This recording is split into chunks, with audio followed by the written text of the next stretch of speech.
YSR Congress party నేత మాజీ మంత్రి బొత్స సత్యనారాయణ సంచలనాత్మకమైన ఆరోపణ చేశారు.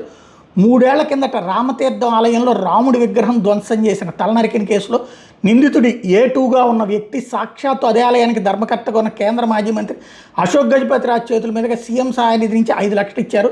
ఆ కార్యక్రమంలో జిల్లా మంత్రితో పాటు స్థానిక ఎమ్మెల్యే ఇతర ప్రజాప్రతినిధులు కూడా పాల్గొన్నారు. ఆ రోజు సంఘటన జరిగినప్పుడు మా ప్రభుత్వం అతని మీద రాజకీయ ఉద్దేశంతో కేసు పెట్టినట్టు మీరు భావించుంటే మీ ప్రభుత్వం విచారణ జరిపించి దాన్ని వెంటనే వెనక్కి తీసుకోవాల్సింది. తప్పుడు కేసు పెట్టారు నిర్ధారించి సంబంధిత అధికారుల మీద చర్యలు తీసుకోవాలి. అలా కాకుండా ఒకవేళ అతను నిందితుడే కాదని మీరు చెప్పదలుచుకుంటే కూటమి ప్రభుత్వం అసలు నిందితుని పట్టుకుని చట్టం ముందు నిలబెట్టాలి. అదేమీ లేకుండా ప్రజల సొమ్మును సీఎం సహాయ నిధి నుంచి నిందితుడికి ఇచ్చి ఏం సందేశం ఇస్తున్నారు? నిందితుడికి డబ్బులు ఇవ్వడం వెనక మీ ఉద్దేశం ఏంటి? ఆ సంఘటన జరిగినప్పుడు దేవుడి మీద అలవమాలని భక్తిని ప్రదర్శించిన మీరు నానా హంగామా చేసి అదే కేసులో నిందితుడికి సాయం చేయడం చూస్తుంటే ఆ పాపంలో మీ పాత్ర కూడా ఉందన్న అనుమానాలు కలుగుతున్నాయి.